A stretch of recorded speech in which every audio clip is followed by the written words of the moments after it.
Bonjour et bienvenue dans votre émission Femmes vertueuses, femmes de valeur. Aujourd'hui, je reçois une nouvelle femme qui nous fera part de son expérience de vie et je suis certaine que son expérience de résilience nous fera du bien à toutes. Je reçois aujourd'hui Sandra Mutukumaro. Bonjour Sandra. Bonjour Candice. Comment vas-tu? Très bien, merci. Contente d'être ici? Contente d'être là, oui. Merci. Alors aujourd'hui, on va parler de Sandra et on va commencer par Sandra Petite. Comment était-elle? Alors Sandra Petite était une fille très timide. Je suis issue d'une famille de 7 enfants, donc je suis la 4e. Donc 4e. 3 frères avant, donc la première fille. Okay. Donc très timide, très réservée. Ça n'a pas beaucoup changé avec le temps, mais assez espiègle parfois parce que habitant la campagne, on aimait bien aller suivre mes frères quand ils étaient avec les amis, aller faire tout ce qu'on fait à la campagne, jouer, cueillir les fruits, aller chez mamie à pied. Donc tout cela participait à mon éducation en tant qu'enfant. D'accord. Ouais. Donc grimper aux arbres. Grimper aux arbres, cueillir les fruits et voilà. La vie à la campagne. La vie à la campagne. Super. Marcher dans la boue, jouer aux pneus avec mettant un fruit à pain doux. Je ne sais pas si les connaissent. Donc, pour que ça puisse bien s'écraser. Exactement. Cueillir les merles et puis faire un fricassé de merle le mercredi après-midi. Donc c'était intéressant. Vraiment, oui. Donc la vie à la campagne, vraiment une belle vie à la campagne. Une belle vie à la campagne, donc timide, mais quand même espiègle. Oui, tout à fait. Voilà. Ouais. Et dans cette famille où il y avait 7 enfants, quelles sont les valeurs inculquées par maman et papa? Alors, maman et papa nous ont toujours donné les valeurs de la persévérance.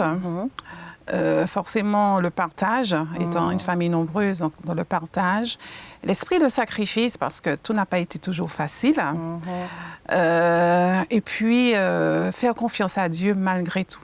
Malgré tout, faire confiance à Dieu. Et aujourd'hui, tu as des enfants aujourd'hui? Oui, j'ai 2 enfants. Et qu'est-ce que tu as gardé, que tu leur transmets, que tu as reçu petite? Alors, toujours la confiance et la persévérance et ne pas abandonner. Et mon petit garçon, souvent, comme parfois il a des difficultés, il m'a dit « Maman, je n'abandonne pas, il faut toujours aller jusqu'au bout ». Donc, on va toujours jusqu'au bout de ses rêves et de ce qu'on a tout à fait. prévu. Tout à fait. On n'arrête pas en chemin. On n'arrête pas. Et le partage aussi, même s'ils ne sont pas aussi nombreux, mais 2. Oui, à 2, il faut partager, voilà. Et il faut s'entraider, c'est important, l'entraide. D'accord. Donc du coup, ces valeurs-là, oui, mais toi, Sandra, qu'apportes-tu de plus à tes enfants aujourd'hui? Alors, qu'est-ce que j'apporte de plus? Il faut apprendre à s'aimer, à s'accepter. Et même si on n'a pas toujours tout de suite tout ce qu'on veut, mais il faut quand même travailler dur parce qu'on n'a rien sans peine. Donc, il faut apprendre à travailler dur parce que tout ne tombe pas toujours du ciel. C'est ça. Donc, il faut apprendre à travailler dur et voilà. Et quels sont les enseignements bibliques, du coup, sur lesquels tu t'appuies pour tes enfants?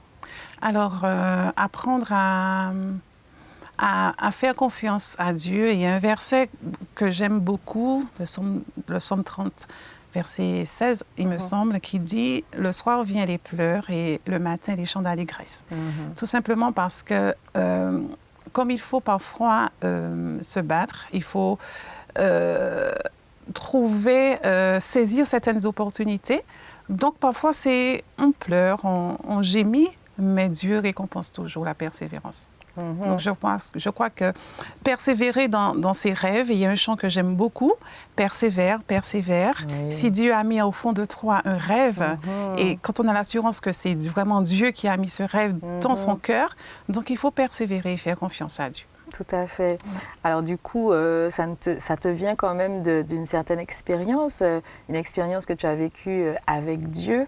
Est-ce que tu peux nous raconter justement, parce que tu as dû persévérer, tu as dû te battre à un moment donné. Raconte-nous ça. Alors, il y a quelques années, je venais d'avoir mes 43 ans, je ne vais pas dire plus mon âge. Alors qu'on était en vacances avec mon mari et mes enfants, je dis, on était en train de jouer dans l'eau, tout ça. Je dis à mon mari, tiens, j'ai mal à l'épaule. Et comme mon fils était encore petit, il me dit, c'est parce que tu tiens trop Mathis, tu joues, tout ça, donc mais rien, c'est rien d'alarmant. Mais au fond de moi, je sais, je me dis, mais il y a quelque chose qui ne va pas parce que pour avoir cette relation avec Dieu et quand Dieu parle, c'est incroyable comment il peut révéler des choses. Je me dis, mais il y a quelque chose qui ne va pas. Et j'appelle ma collègue à l'époque et je lui dis, qui était mon binôme, pour savoir juste mon planning parce que j'étais en vacances et je lui raconte ça. Elle me dit, mais non Sandra, tu es du métier, puisqu'étant infirmière, elle me dit, tu es du métier, tu sais bien qu'il y a rien et quand il y a quelque chose, ça fait pas mal. Alors, arrête d'imaginer. Quand il y a quelque chose de grave, ça fait pas mal. Oui. Arrête d'imaginer le pire. Donc voilà, je continue mes vacances, tout ça. Mais au fond de moi, je me dis, il y a quelque chose qui va pas. Donc je décide de prendre rendez-vous avec mon médecin.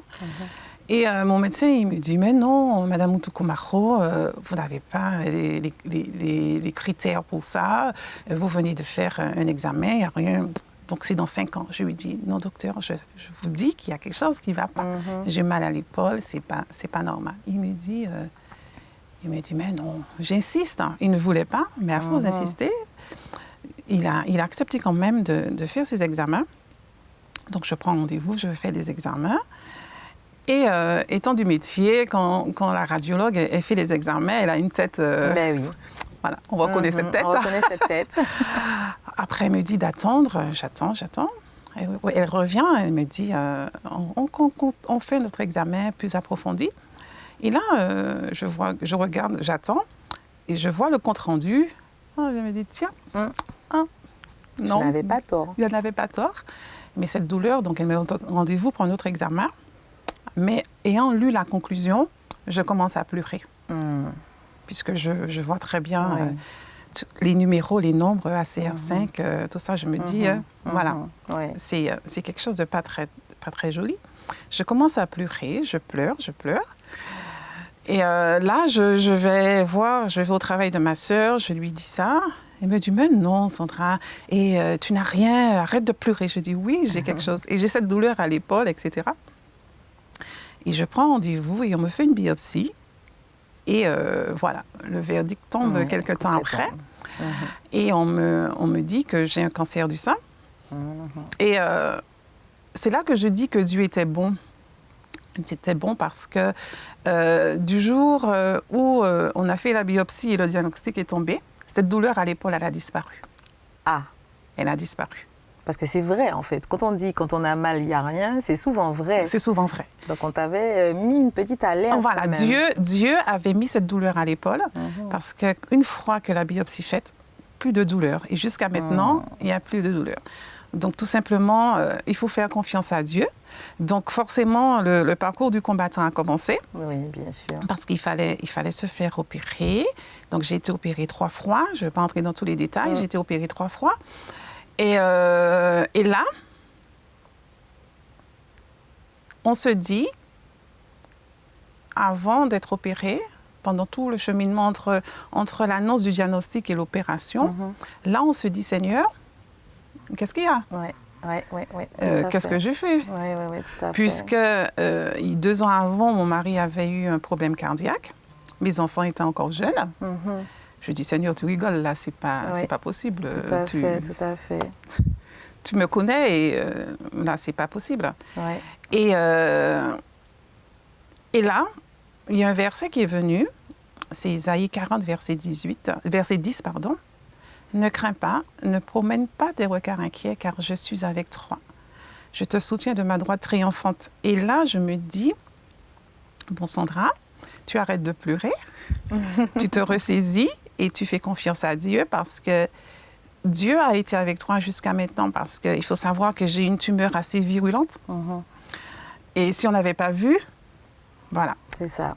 Le pire aurait pu arriver parce que c'était une tumeur qui était là, qui évoluait de façon insidieuse, mais qu'on ne voyait pas forcément à la palpation. Donc, c'est Dieu vraiment a mis cette douleur à l'épaule pour me dire... Comme signal d'alerte. Comme signal d'alerte. Donc, ça m'a montré qu'il faut, il faut apprendre à écouter Dieu et il faut écouter son corps aussi parce que Dieu a différentes façons de nous parler. Il est important de pouvoir rester à l'écoute de Dieu. Très bien. Donc voilà, mais cette histoire a été, cette expérience dans ma vie a été une véritable révélation sur moi-même, sur ma relation avec Dieu, lui faire encore plus confiance parce que je sais que Dieu m'aime. Et quand Dieu nous aime, eh bien, il ne nous vaut pas du mal. Tout à Donc, fait. puisqu'il nous aime, il ne veut que notre bien. Donc, même s'il n'est pas l'auteur du mal, mais il permet juste pour que parfois notre relation avec lui change, puis prenne une autre tournure. Et ça a été vraiment pour nous faire grandir. Et ça a été vraiment le cas. Merveilleux, belle histoire. Et on voit que la résilience a été tout à fait présente. Tout à fait. Eh bien, nous allons faire une petite pause et nous allons nous retrouver tout de suite après. Nous sommes de retour dans votre émission Femmes vertueuses, Femmes de valeur, toujours avec Sandra Mutukumaro. Et nous allons parler de sa rencontre avec Dieu. Nous allons profiter de ce moment pour que tu nous dises cette première rencontre avec Dieu. Alors, cette première rencontre avec Dieu, c'est vrai, issue d'une famille adventiste. C'est vrai que souvent on dit qu'on n'a pas d'expérience, etc. Mais je pense que ma première expérience avec Dieu a été vers l'âge, disons, quand j'ai accepté de me faire baptiser, j'avais 12-13 ans. C'était avec le pasteur L'Habitant.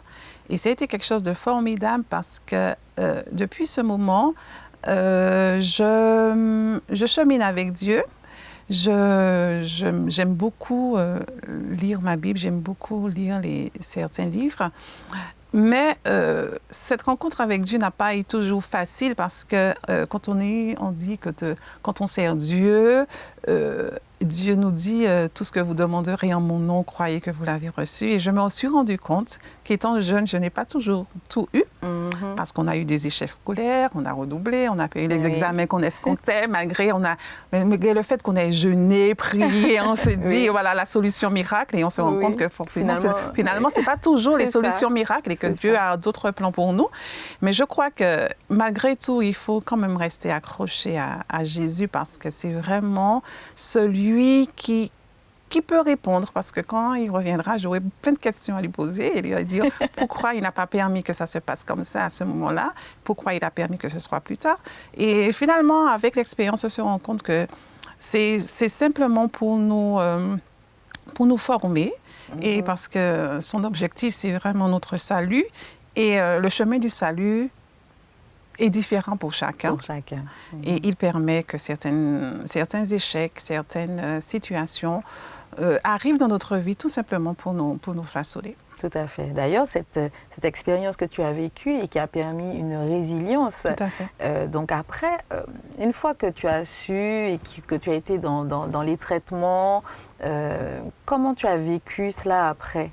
Après avoir pleuré. Après avoir pleuré, je me suis ressaisie et je me suis dit, pendant parce que j'ai dû arrêter de travailler pendant un an et demi, pendant cette année de convalescence, qu'est-ce que je vais faire? Ma mère étant musicienne, je me suis dit, mais Sandra, ce serait pas mal que tu apprennes un instrument de musique. Et un jour, j'étais assise sur mon canapé, je me suis dit, quel instrument vais-je faire? Je veux un instrument qui me ressemble. Un instrument qu'on n'entend pas beaucoup, tout calme, tout paisible. Et je me suis dit, moi, je vais me mettre à la flûte traversière. Mais je ne savais pas souffler quoi que ce soit. J'ai appelé ma mère, je lui ai dit, maman, tu sais ce que je vais faire? Je vais apprendre un instrument de musique et la flûte. Et elle me dit, elle avait tellement envie de me dire, mais elle ne voulait pas m'imposer son idée. Elle voulait que ça vienne de moi. Donc, je lui ai dit ça. Et ne pouvant pas conduire non plus, je lui ai dit, il faudra que tu m'emmènes acheter un instrument. Donc, un jour, elle m'a dit, on y va à Fort-de-France. Et là, elle m'a emmenée dans un magasin. Et là, je me suis dit, voilà. J'ai acheté ma flûte, ne sachant pas, je n'avais pas encore pris un cours, je ne savais pas souffler là-dedans. Et là, j'ai acheté mon instrument et j'ai commencé à prendre des cours. Au début, c'était un peu laborieux, très difficile. L'apprentissage d'un instrument. Voilà, c'est ça. Donc, mon mari, pour m'aider un peu, il m'a dit, il faut souffler dans des bouteilles, etc. Donc, j'ai fait ça, j'ai soufflé. Et puis maintenant, aujourd'hui, je peux dire que là, je me débrouille pas mal. J'ai appris mon solfège et je me débrouille pas mal. Et cette envie d'instrument, de jouer d'un instrument a permis aussi que je me mette au pan, puisque je fais également du steel pan. Et je salue au passage les filles de Panel.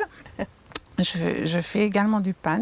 Et tout cela pour dire que la maladie ne doit pas empêcher de s'intéresser à autre chose. Même si on a mal, même si on pleure. Mais Dieu nous permet, il y a des champs de possibilités. Et il nous faut saisir ces champs de possibilités-là. Et aujourd'hui, je suis vraiment contente du parcours que j'ai fait jusqu'à maintenant parce que j'ai pu aider certaines personnes malgré ma maladie, aller visiter, conseiller, aider. Et je crois que Dieu permet certaines choses et on ne doit pas s'apitoyer. Parce que s'il nous permet de passer par certaines épreuves, c'est vraiment pour faire éclater sa gloire. Et on doit pouvoir saisir la balle au bond et profiter de ces moments-là parce que sincèrement, chaque jour est un cadeau de Dieu. Et un cadeau, qu'est-ce qu'on fait avec un cadeau?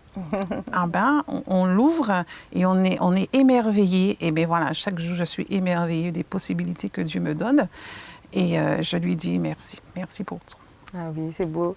C'est très, très beau cette histoire. Et moi, je pense un peu à tes enfants quand même, à cette période, cette résilience. Comment tu as transmis? Parce qu'il fallait continuer à être une maman. Il fallait continuer à être maman. C'était très difficile. Mon fils étant petit à l'époque, il avait 2 ans, 2 ans et demi. Voilà, il ne comprenait pas toujours. Ma fille, c'était plus difficile pour elle. Parce que mes enfants ont 8 ans de différence. Donc, elle était en pleine adolescence. Elle n'a pas accepté au départ. Et parce que pour elle, quand on annonce cancer, c'est signe de mort. Ben oui. Donc, c'était un peu difficile, puisque son père, il y a 2 ans avant, avait fait un infarctus. Et on annonce après à sa mère qu'elle a un cancer. Donc, elle a vécu une période d'adolescence très, très, très difficile. Et il a fallu beaucoup de patience, beaucoup de prières. Et aujourd'hui, la jeune fille de 20 ans qu'elle est devenue, j'en suis vraiment fière parce qu'elle a pu passer à travers certaines épreuves, certaines perturbations liées à l'âge, parce que voilà, elle ne me regardait pas comme forcément une enfant doit regarder sa maman parce qu'elle avait peur. Ouais. Et je comprenais ça. Je lui disais, de toute façon, quand tu seras prête, tu vas pouvoir me regarder. Et voilà, maintenant, nous avons établi une certaine complicité et je suis vraiment fière du chemin parcouru. Le chemin n'a pas été facile, mais aujourd'hui, voilà, je suis fière de Jade.